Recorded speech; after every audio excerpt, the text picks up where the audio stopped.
On today's City Beat, behind the scene for some of China's biggest films, we talk to director Stanley Kwan.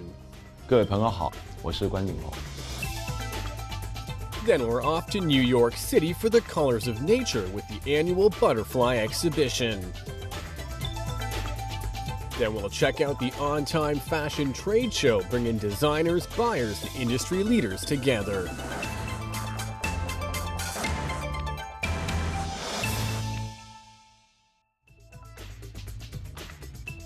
Hi, and welcome to City Beat, where we have the latest in art, culture, entertainment, fashion, and lifestyle straight from Shanghai to you. You can also scan our QR code or check our official WeChat account of all your City Beat updates. I'm your host, Chen Lei.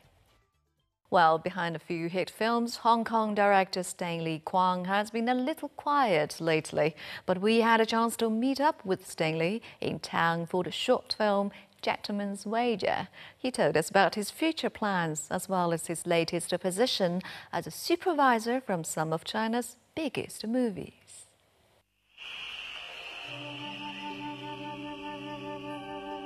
From the film Rouge to Full Moon in New York,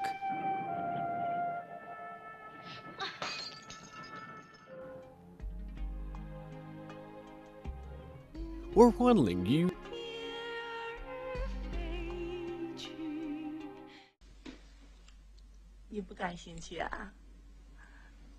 to Red Rose, White Rose. Director Stanley Kwan is seen as one of the most notable directors from Hong Kong's second wave.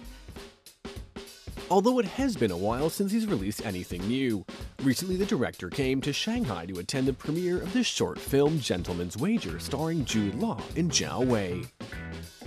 It gave us a chance to catch up with Stanley and see what he's up to. 各位朋友好，现在你收看的是城市节拍，我是关锦鹏。So, what do you think? It's lovely. The short film tells the story of two gentlemen centered on an antique car. Stanley Kwan had good things to say about the film and also told us his hopes to make another film himself. 跟外国人比，对酒、对生活态度那个东西，这个片子里面真正呈现，真的是你没得装的，真的你对，比如说他最后有个镜头，两个 Jude Law 跟那个意大利老先生闻那个酒 By all this beauty. 那个表演呢，我觉得已经到真的去 appreciate， 不管美食，不管美酒，你这要有那种 appreciate， 那个东西不是3天2天就能体会去感受的。Follow me. I know your house. 那我觉得微电影真正它没有票房的压力，搞不好投资的风险也比较少，所以我是比较鼓励年轻的创作者应该拍一些跟他们生活上有共鸣的好的东西，那些细节，比如说你可以拍一个同声一笑的年轻族群里面，或者拍一个让大家同声一哭的有共鸣的，就是观众可以走得进去那个角色，真的那个微电影里面的人物发生的事情跟我息息相关。哎，不许进去！等等，快点，等等，快点！这女人不能像我们男人那样站着撒尿的。爸爸，我们来撒尿在。哎，喂，这小当当不要乱搞！哎，你看你把我的鞋都弄。Stanley Kwan began directing in 1985. His first film was Woman, starring Chow Yun-fat, and was a massive box office success. 有她的伺候，我也不会享受。好，我今天就穿红颜色。我要跟你离婚。 His films often deal sympathetically with the plight of women and their struggles with romantic affairs of the heart. He's won many awards, including Best Director at the Hong Kong Film Awards, a Golden Horse Award, and a Teddy Award at the Berlin International Film Festival.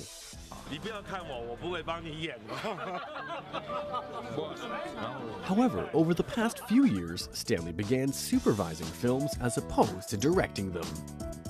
In 2012, he even gave up on his own film project and became the supervisor of Zhao Wei's first film, So Young, which was a big hit at the box office. 从小就立志长大了要嫁给他。 As an experienced director, Stanley is making a huge effort to help upcoming directors and show them the way. 他初中，我高中，他大学，现在我终于追到这个城市了，还以为修成正果了。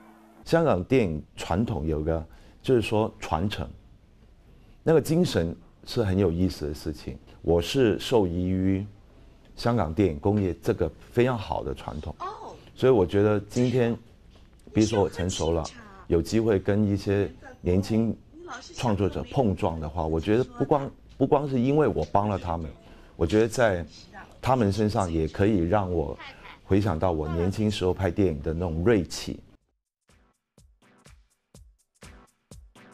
赵薇这一趟也一样，致青春。那我觉得，因为他是演员出身，所以变得他指导演员的时候，有些方法上是他有非常独特的一个处理方法。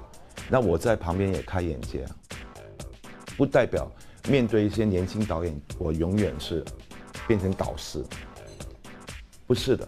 我觉得某个程度，我这趟致青春的合作经验，我也要感恩于我在这个过程里面。 我学到一些我之前一直做导演的时候没学到的东西。好，行，来，第一个。 This year for the film project Cities in Love, directed by 5 new directors, Stanley supervised 2 parts, showing these newcomers ways to really step up.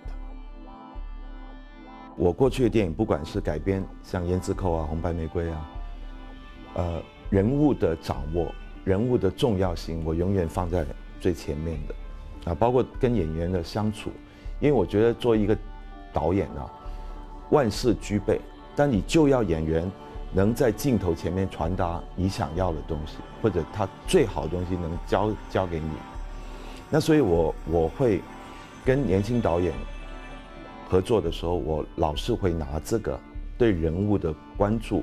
作为一个导演，你骗不了人的，你到底爱不爱这个你戏里面、你自己电影里面的人物，那个是最重要的。 Chinese films are moving into an era of unprecedented success, with box offices bringing in 29 billion RMB last year alone.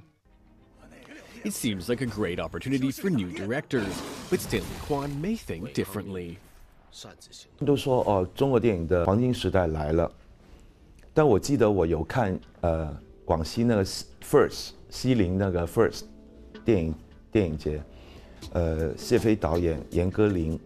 包括鲍德西摄影师都在说，今天是中国电影最好的时代，但是也是危机处处的时代。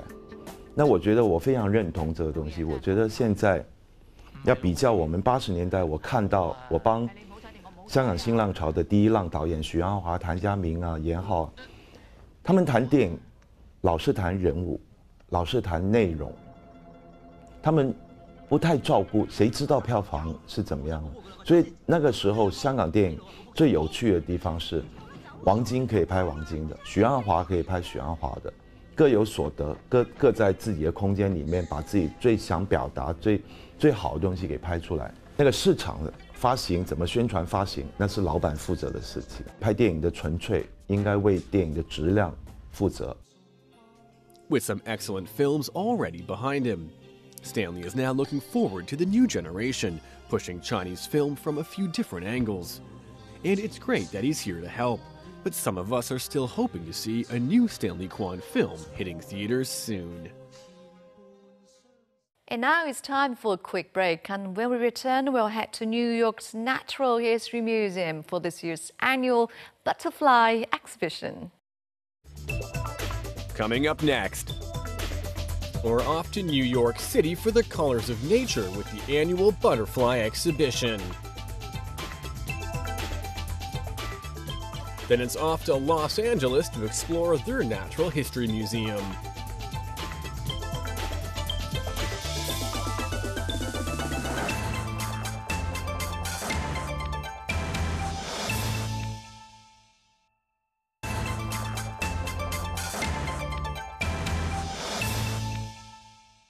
As one of the most popular seasonal exhibitions at the New York Natural History Museum, the annual Butterfly Show is a display of over 18,000 butterflies, making up countless species. Let's head to New York to find out more.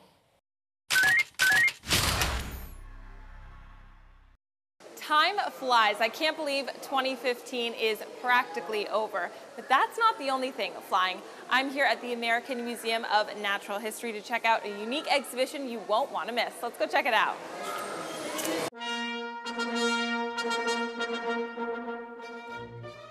When you think of the American Museum of Natural History, many envision their must-sees like the dinosaurs or the blue whales.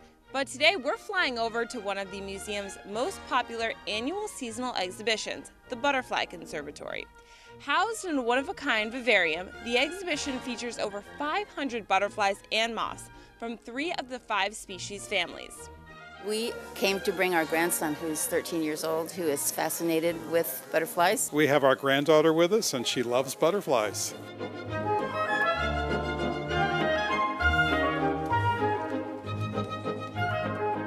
So the vivarium is heated to about 80 degrees and it's nice and humid in here. So that's the environment that the butterflies will be living in the tropics all around the world. We have species here from Australia, from Africa, from Asia, from Central and South America. And we do also have some from Florida. Well, Hazel, I feel like I already know a bunch about what you have going on here, but I would love to check out more. Do you want to show me? Absolutely. Let's go find some species. Okay.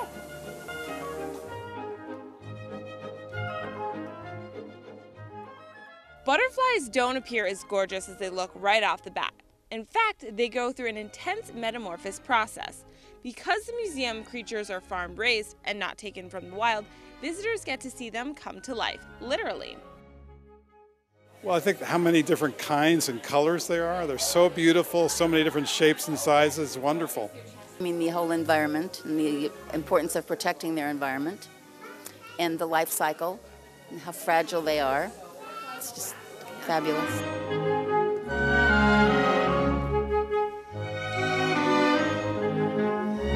they start out life as an egg, then they are a caterpillar. A caterpillar hatches from the egg. When the caterpillar is large enough for the species, it will form its chrysalis.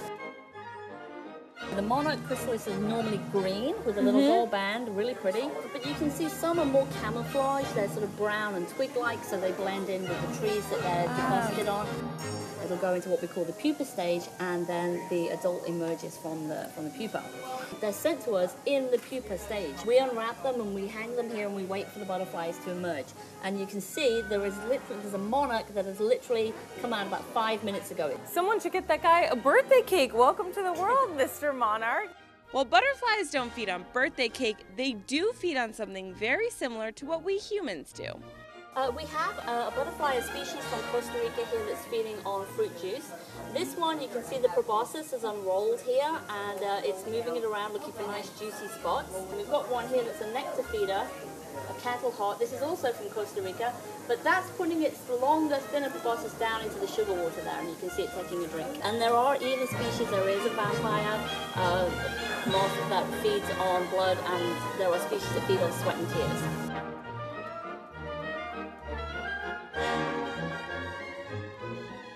The butterflies are always doing different activities, so every time you come in, it's you may spot something that you didn't see before.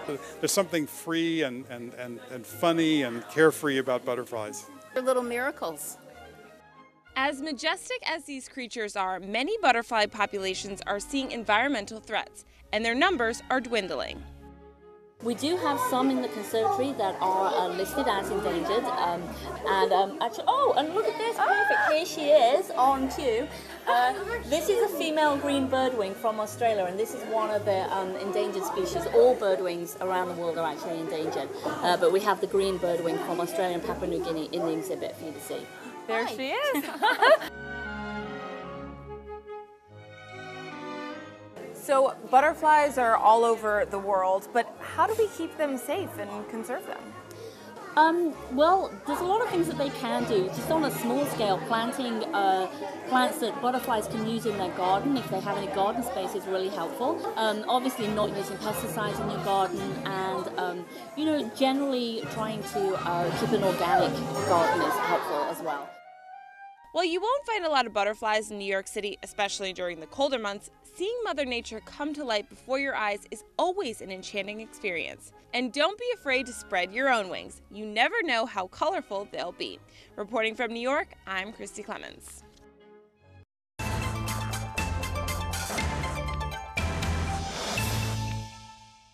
And now let's head west to Los Angeles and check out what's happening at their Natural History Museum.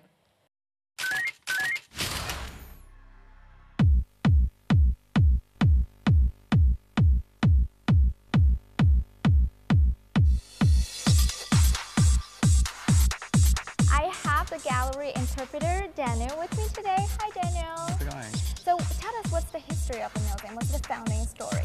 So the museum, the Natural History Museum of Los Angeles, actually started back in 1913. It was the first museum the Los Angeles city had. It was founded actually at the same time the aqueducts was put here.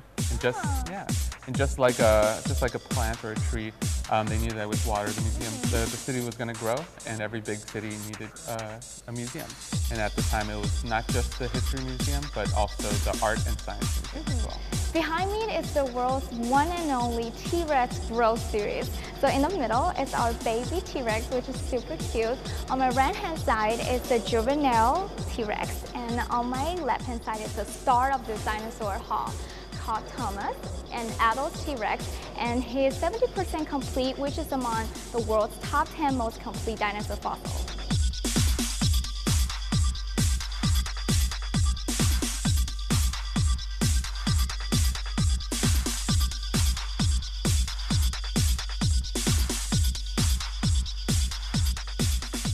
The African Mammals Gallery is another unique gallery inside the museum. Besides showcasing animal specimens, the hall recreates the natural environments from desert to rainforest in which these animals were found at the beginning of the 20th century. Studying a little bit more about what Los Angeles is in terms of natural history with our nature lab downstairs, where we study the kind of animals that live right here next to us in the big city. Not a lot of people think that there's a lot of nature out there, but there definitely is. Hey guys, I found a very interesting place in the nature lab.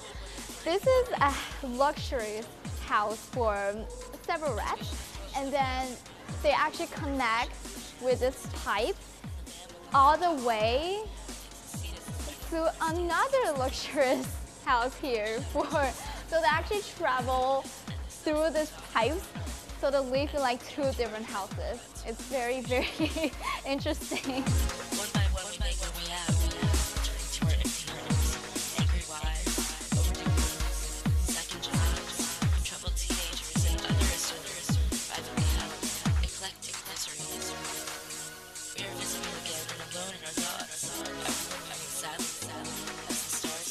After today's tour, my biggest impression on the Natural History Museum in Los Angeles is that it's so big. There's so many things that you can see in this museum, and you know you don't want to miss it. I am Siobhan, and I will see you next week.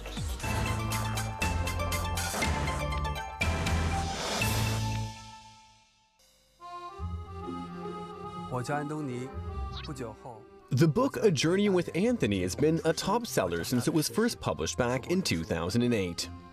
Now, a film version of the book called Les Aventures d'Anthony, supervised by actors Zhou Shun and starring Bai Bai He and Liu Cheng, has recently been released.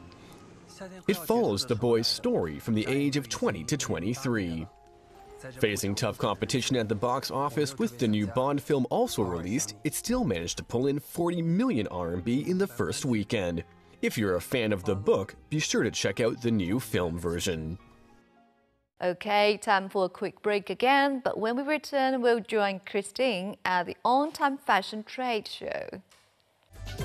Coming up next, we'll check out the On-Time Fashion Trade Show, bringing designers, buyers, and industry leaders together.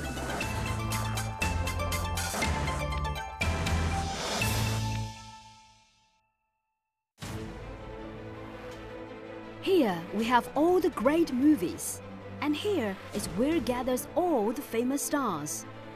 Action, science fiction, suspense, romance, we have it all.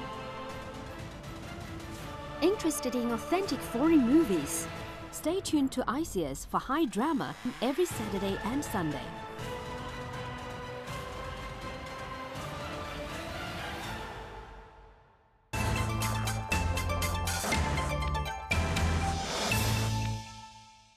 Bringing fashion brands closer to the Chinese market, the Shanghai-based trade show On Time Show is making it easier for designers to reach buyers here in the city. Let's follow Christine for a closer look. During the Shanghai Fashion Week, I went to the On Time Show for the 2016 spring and summer collections to see if there's anything that catches my eyes and perhaps make a fashion statement. So, let's go check out this fashion showroom and see what is to be or not to be.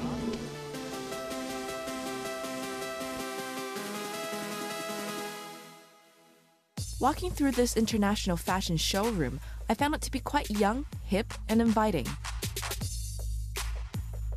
There were definitely some interesting things that caught my eyes.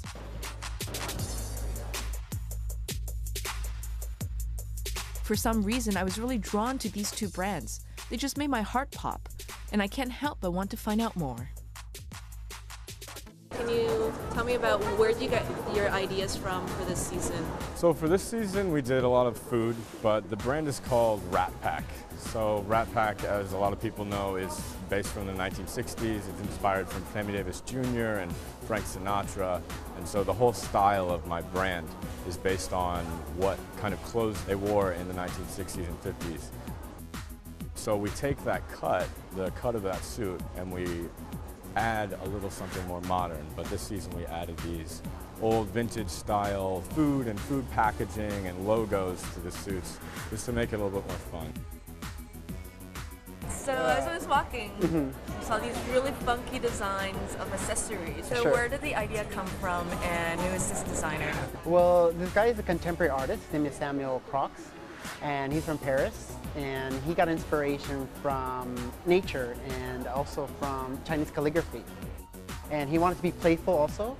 So he picked a lot of bright colors, green, pink, orange. You can see from all the different ones here.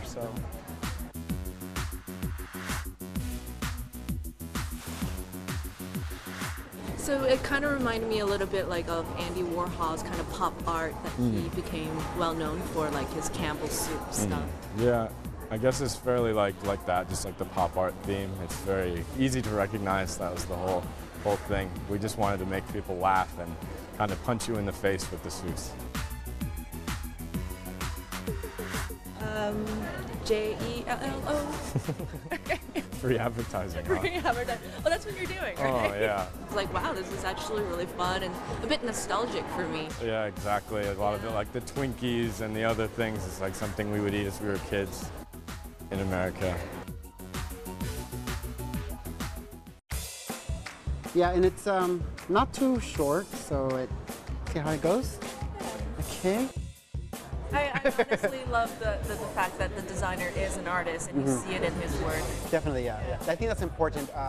He's not just a fashion designer, he's actually an artist, so that has a very different element to it, because most of the stuff he's selling is at Paul Smith at the New York Art Museum and the Chicago Contemporary Art Museum. I think a lot of the museums prefer this very special element, not just a fashion design, but also art.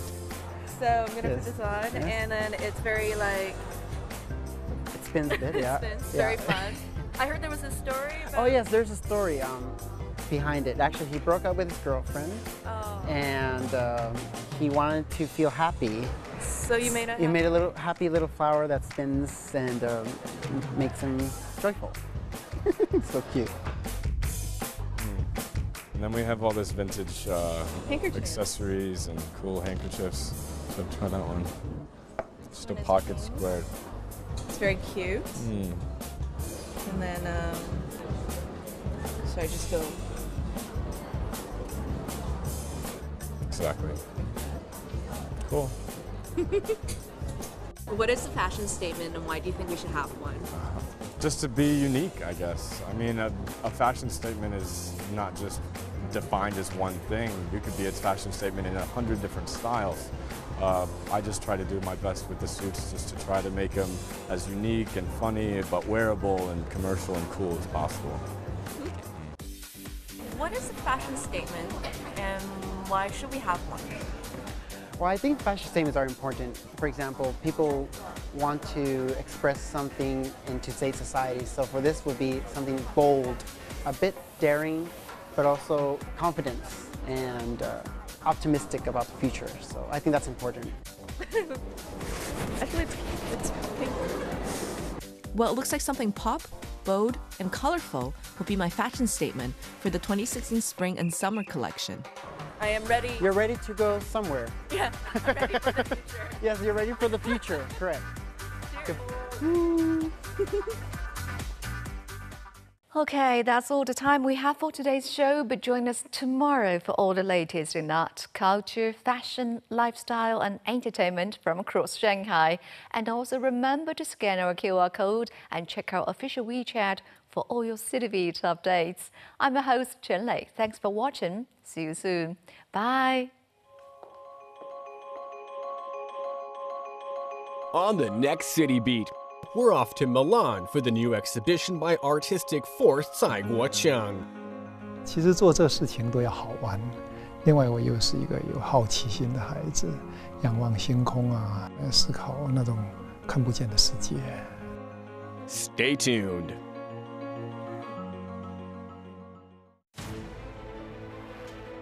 Here we have all the great movies, and here is where gathers all the famous stars. Action, science fiction, suspense, romance, we have it all. Interested in authentic foreign movies? Stay tuned to ICS for high drama every Saturday and Sunday.